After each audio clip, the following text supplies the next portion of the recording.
Hey guys, I'm the non-linear recovery life of Jessica. I'm Jessica and I'm glad you're here. Welcome to my channel. So it's been a little bit since I've posted a video. As you notice, I am at the school working a little bit today. I had a couple little things to finish up for the end of the year. We've been finished about 2-ish weeks now, maybe about 3 weeks. So it's been kind of a bittersweet time knowing that, we're done, which is good, but, I won't get to see them until the start of school next year, or in a couple months, which I hope that will actually be semi-normal. So I just wanted to come on here today and kind of be a little transparent with you guys. Sorry, there was something on my screen, I got distracted. I went to Savannah last week with some friends of mine that I used to work with, and it was great. It was so much fun.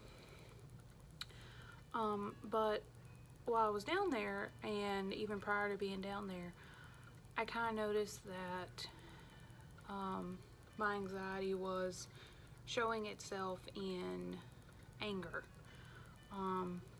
Those of you that have known me for a long time know that I don't typically get angry very often, and if I do, it takes a lot to get me there.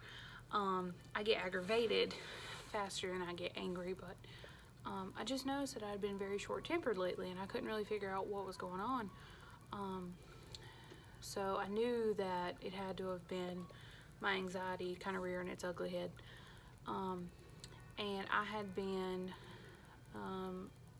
very off lately.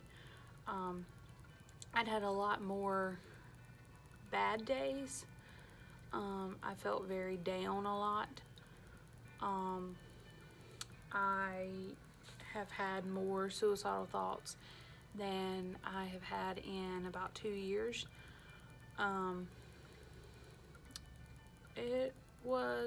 It was a very weird time, and I just felt like something was wrong. I'd kind of got to the point where I didn't really want to do any of the things that I enjoyed while school was going on. Still, I would bounce back and forth between being very stressed out and very active to being apathetic and numb. And so I had a doctor's appointment today, and everybody that, all my friends that I talked to tried to, make sure that I knew, to tell him, talk to him, be honest. And those of you that have known me know that it's taken me a long time to be able to be as open about my mental health struggles as I am now. But even that, being able to talk to you guys and talk to the people that I know is a lot different than going to the doctor and talking about it. And then in the midst of about a year ago, I switched doctors. So from a woman who I was very comfortable with to a man who I was not as comfortable with. So having to kind of bounce back and forth there was hard. And it's still kind of difficult. I get very uneasy going to see him. But anyway, so I was kind of having a rough time, but I was very open with him. I explained that within the span of, a couple hours, I would bounce from active to apathy very quickly. He asked me if it was more the depression or more the anxiety. I told him it was probably more of the depression, honestly.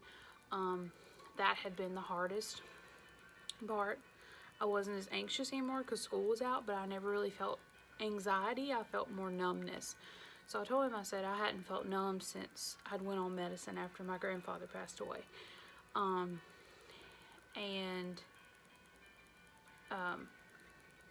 I asked him about the anger too. I said, could it manifest itself as anger? And he said, absolutely.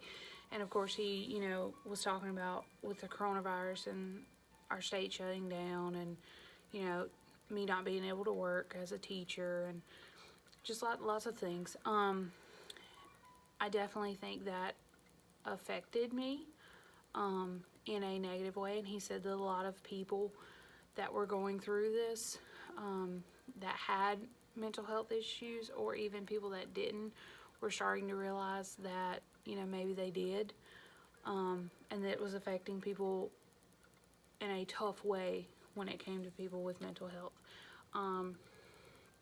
So that was kind of comforting to know that, it wasn't just me being weak and struggling and not being able to do what I needed to do. It was the fact of, okay, there's a lot of stuff going on right now in the world. My life had basically been flipped upside down, and I felt like I could not grab hold enough to overcome the things I was feeling. So I was very transparent with him, so I'm pretty happy with myself about that. And I'm proud of myself and brag on myself for a little bit. I definitely, sorry, I just got distracted, I saw something. I definitely think that he's gonna help. Like, we upped my one medication that I take to, we upped the milligrams a little bit. It's buspirone, so we upped that from once a day to twice a day with a higher milligram dosage, and I also take Lexapro daily.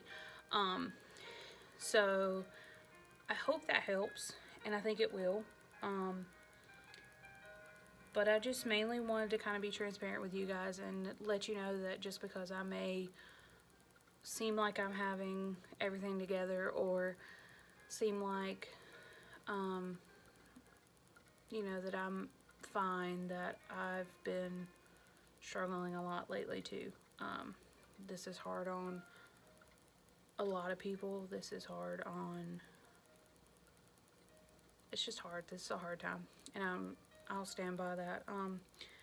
But along with that, with being a little bit more transparent today about struggling, because I'm emotionally not good. I'm not in a good place. Along with that, I had to get blood work done today at the doctor, because he just wanted to check on all things. Nothing concerning, but he just wanted to check up on, thyroid and liver, kidney, stuff like that. So on top of that, I hate needles.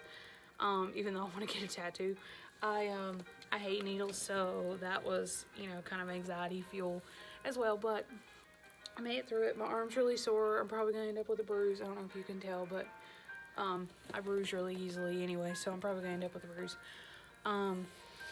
But nonetheless, I got through it. I was honest and I was open with him, and that's what I needed to do. But yeah, so along with that, everything that was going on, I also just wanted to mention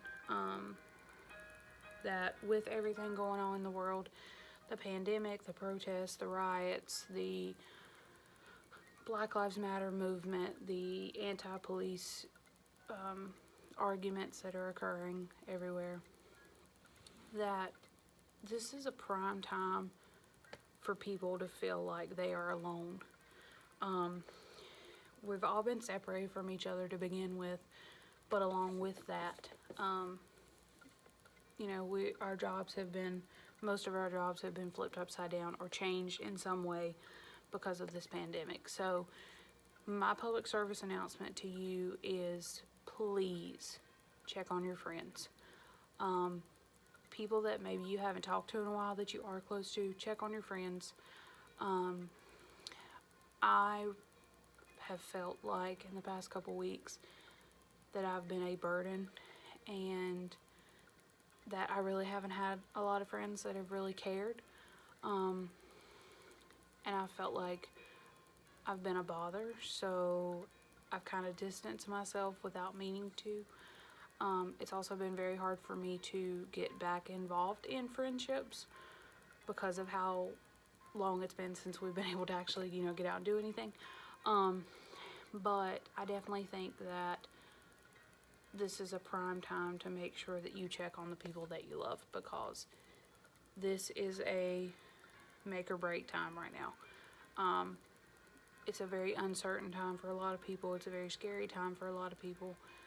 And a lot of people are like me that suffer in silence with mental health, and especially when it comes to the darker suicidal thoughts. So please, if there's someone you haven't heard from lately, check on them, make sure they're okay. Just tell them that you love them, tell them that you're checking on them, and tell them that they're important to you, and that will make a world of difference in their life, I can promise you. So, I'll keep you guys updated on my medicine situation. Hopefully that will help, and I'll start feeling a little bit more like myself again, and I'll feel like actually wanting to do things again. So that's my update and my transparency a little bit. I gotta get some more work done at the school, but I thought I would just jump on here and check on you guys. Hope you're doing well. Check on each other. Take care of yourselves, and yeah. Thanks for listening. Bye, guys.